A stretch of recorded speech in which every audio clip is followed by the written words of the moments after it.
Welcome to the Strong Parents Podcast with Kim and Riki, supporting children by inspiring parents. Hello everyone, Hi. Welcome to our very first episode.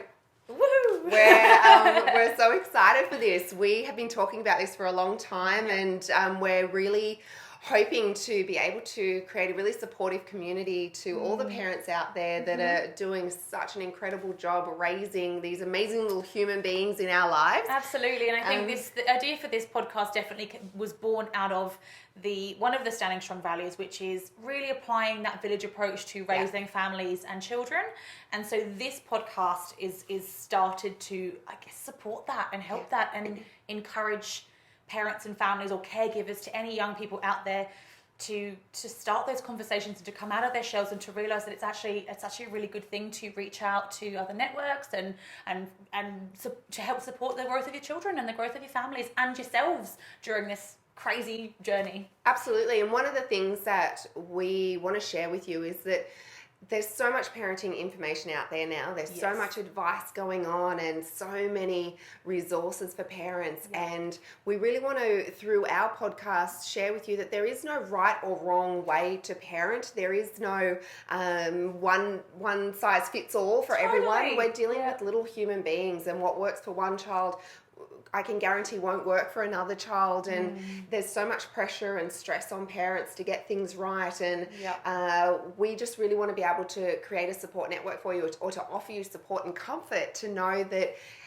there is no right or wrong answer, and that it's really just about building a connection with your child. And we're really hoping through these podcasts we can inspire you and help you to create a really strong connection with your child, so that throughout the journey they're on, from wherever your child's at, whether it's in their newborn, little tiny little ones to teenagers, that wherever you're at on that journey, that you're able to maintain a really close relationship with your child and adapt your relationship to where they're at with their own personal development and growth. And that's one of the biggest things we've learned through all the years working at Standing Strong and working with parents and children, is that it's a process of continual adaptation to where that child's at. And I love that you said that, Kim, because when you made that comment about how what works for one child doesn't always work for another, guaranteed, it's actually also really important, I think, that you've touched on that journey and that adaptation through that one child's life, because what has worked for one child for maybe many years can change in the blink of an eye in an instant. And then you're thinking,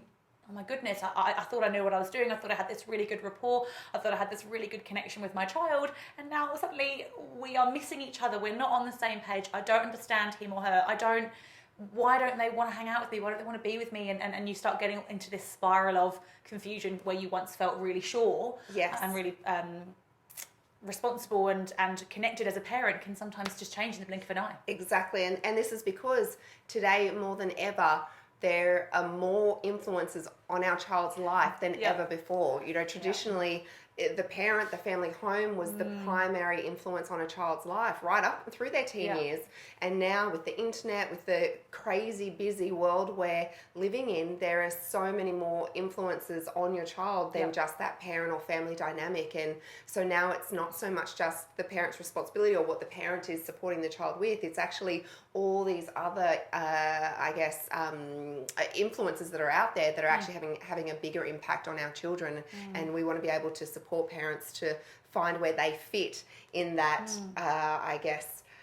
trajectory of all craziness that's going around your child, and all the sound going into your child's brain and mind and their thoughts. There's so much information going on, and we really want to be able to support parents to not only find where a parent fits in their child's life as they get older, but also support parents to help their child to digest that information and process it. And that's the biggest thing, is children have an overload of information today, and a parent's role went from giving the information to now helping them to cipher through the information. And be ciphering as they're ciphering through it themselves, which is often very confusing, because I think what you were saying, Kim, is, let's go a generation ago, like you said, parents were the biggest influence, but parents were also kind of the gatekeepers and the filters of the information that came through to their children, and so they understood it before their children were exposed to it. Whereas now the children's coming to the parents going, I'm experiencing this, whether it's with social media or an app or whatever it is today, or I learnt this and today, the parents going, I don't know what that is, I've never heard of that. Yes. How do I navigate this now? So I guess having said that, and amongst all of these amazing things we've already brought up, I think all of these confusing things we've already brought up, is that this first podcast is basically aimed at bringing it right back to, I guess, ground zero, point one, and talking about just the feelings that parents go through when they're considering, or maybe they haven't considered and it's just happened, that there is that village approach to raising children, and there's actually a lot of other people's influence on your children, and how that feels for you guys, and what you're going through, and how to navigate through that, I guess. And what we want to share with you is how you can open up to create more of a village approach with your child. So although there's all this information that they're exposed to that you might not have much control over, there is definitely a level of control you do have over creating a community around your child, and not being just that primary support person in your child's life, or that primary support net for them to fall back on. And the more people you set up, or resources you set up in your child's life, the more of a safety net you've got around them. So today, more than ever, parents should be creating that safety net around their children of multiple adults or figures in that child's life that child can turn to for support and information, because there's so much on the parent today, too much on the parent. It's too much for one parent or two parents to be that cipher or be that support network. And we want to encourage you to reach out and create that support network for your child and for yourself as well. And I think it's something that's really important to note, just as we're starting off these conversations. So Kim is a parent and I'm not a parent. So Riki's not a parent and Kim is. But we're working closely with children, particularly myself. I work closely with children all the time, and so does Kim, and we've developed our Standing Strong program around that. But I think it's really good to have that kind of outer perspective, and obviously the inner perspective, Kim. And as you were talking just then, I'm wondering if you're okay with me bringing this up and asking you this question live as we're going. Go for it. But what you were talking about is having that confidence to set that safety network up around your child. And I remember speaking to some of my friends and colleagues and clients who are parents themselves. And do you resonate with the idea that there's almost like a fear of, what if my child wants to go to other people for support and not me? What if I'm not my child's primary? What if I open it up to basically open up the floor, and then I'm not the person that my child wants to go through it? Is that a real fear for a parent? And what do you do about it? I do believe it's a fear, and I feel it's almost a sense of rejection or a sense of loss. And this is one thing that over the years working with parents, I've seen with parents and had these conversations with them. But as you said, I've experienced it even with my own my little one as well. And I have to remind myself, something will happen and he'll want to spend some more time with someone else in my family and group, friendship group, or I'll go to pick him up and he won't want to leave. He'll want to stay there instead. And, you have this moment of doesn't love me, doesn't want me, I'm not the one, and it's this little kind of little tug of pain in you that just goes, but I am the one. I want to be that person, and I have to remind myself, and I have to go, that's my stuff. That's not him, and that's not what's best for him. And so I have to pull myself back in and go, no, okay, this is really actually healthy. How wonderful is this, that my child feels so comfortable and so happy in the presence of this other adult that is helping to be a part of his life. That, and ultimately that is such a magical thing, because so many children don't have that. And it takes the pressure off me too, because I know, okay, if I need some support, if I need some help, I know he loves going there. I know that they love him, and that's an extension of our family at the end of the day. And so it doesn't, I don't think it does. Well, for me, anyway, I can't speak for anyone else, but for me, it didn't come naturally, and it still doesn't come naturally. But it's a process of me becoming aware of that and going, no, I need to create this support network for my child. I love that you just said that too, because that's what I'm thinking from my feedback from the other side of it, working with the children so closely and knowing that there is absolutely no way that either of their parents are replaceable. There's never a moment when your child actually feels or thinks that there's anybody better than you, or that they love you less because they're connected to somebody else. And I think in our classes and in the work I've done with children, I get to see that. The parents don't. The parents have had an argument, brought them there sulking in the car, they haven't spoken to them for 2 days because their teenager's so just off them and against them.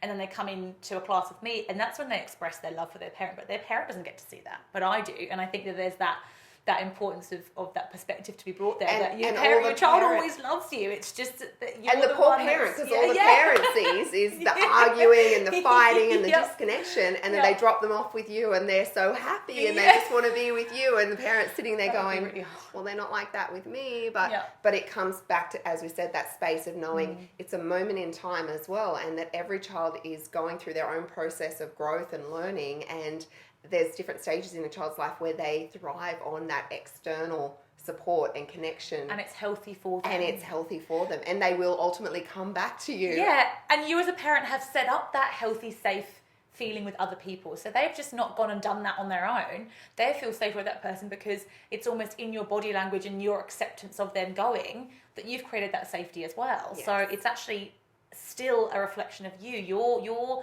safety net or umbrella or arm or wing, however you want to imagine it. You still extended that. You're with them because they only feel safe to do that because they know they've got you there.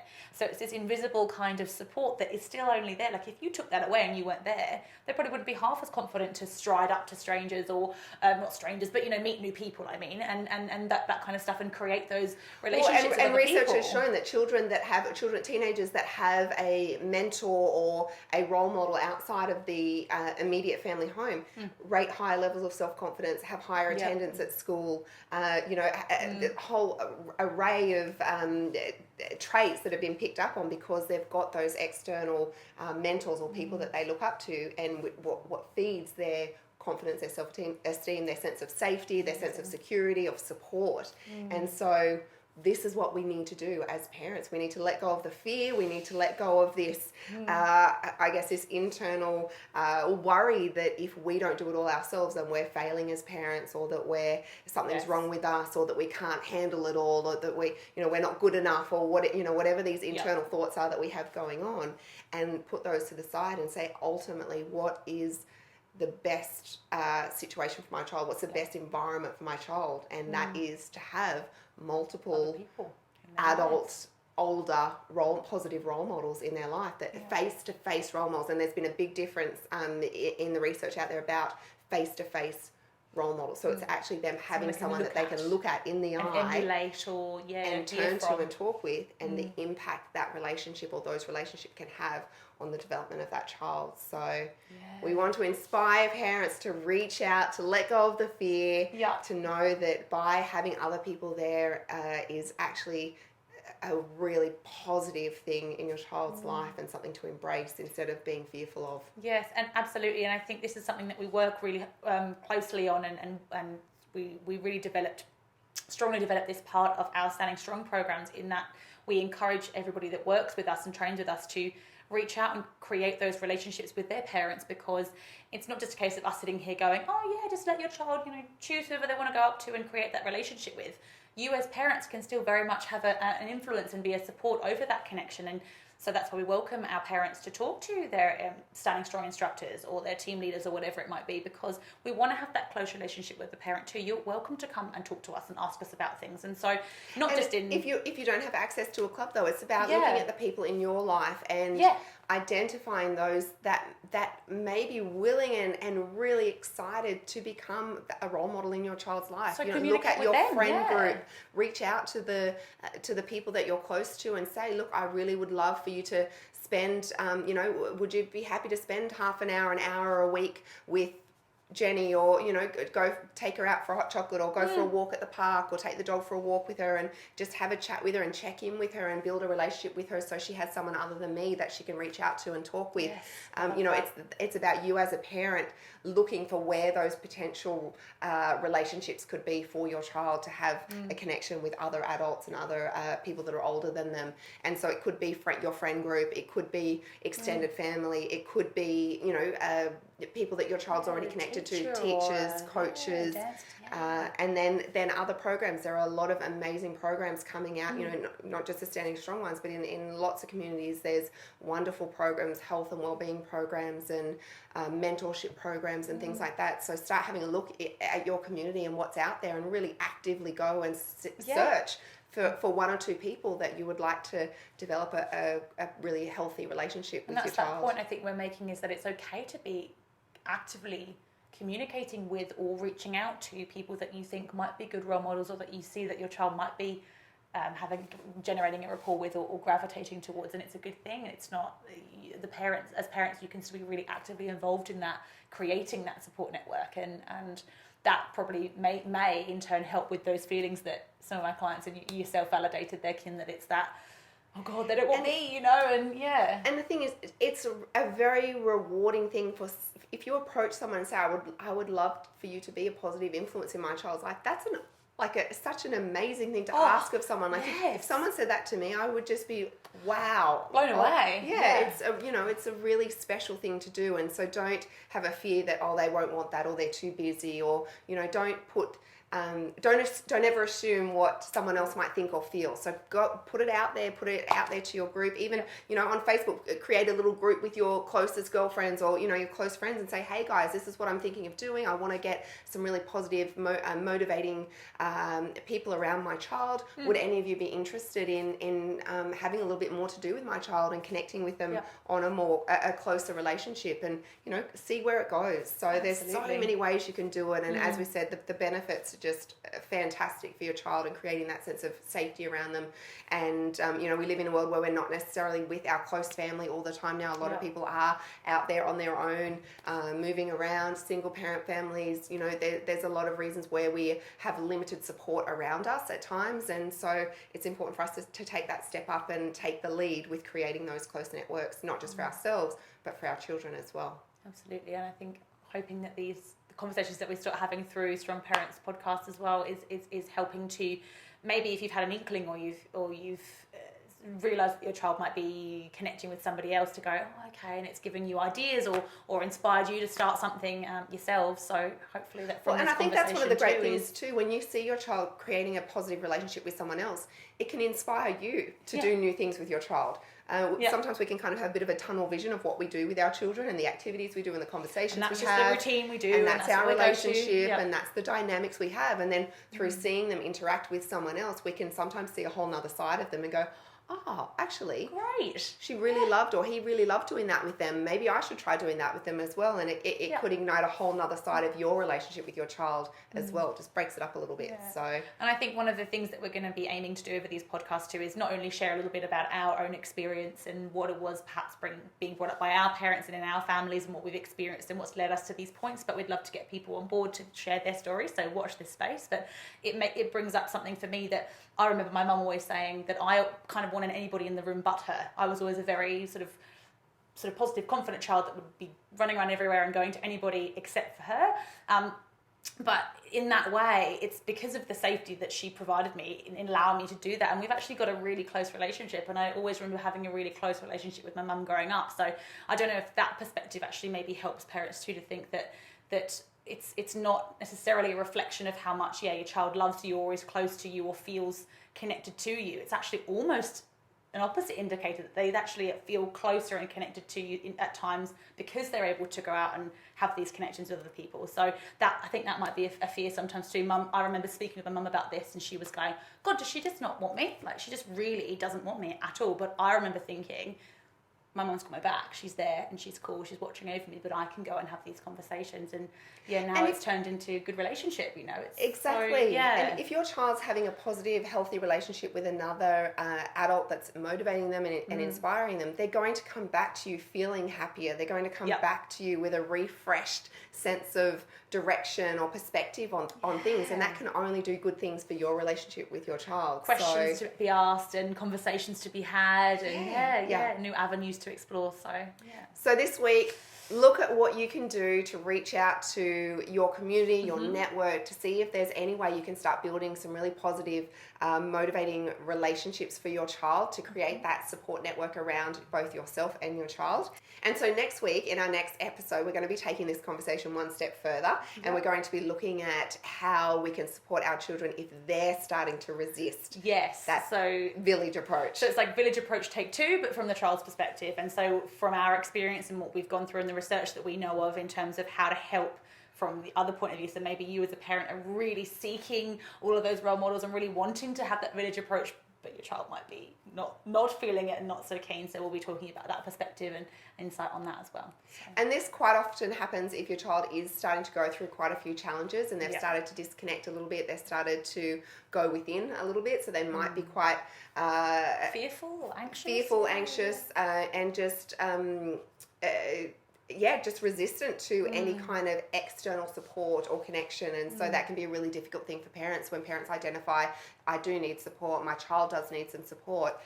However, trying to get them out the door and for them to take that connection to the next level can be quite challenging sometimes. So we want to be able to offer you some advice and suggestions on what to do if you're facing that kind of situation. Absolutely. So watch this space, guys. Watch this space. We'll see you next week. Have a great week. Bye. Bye.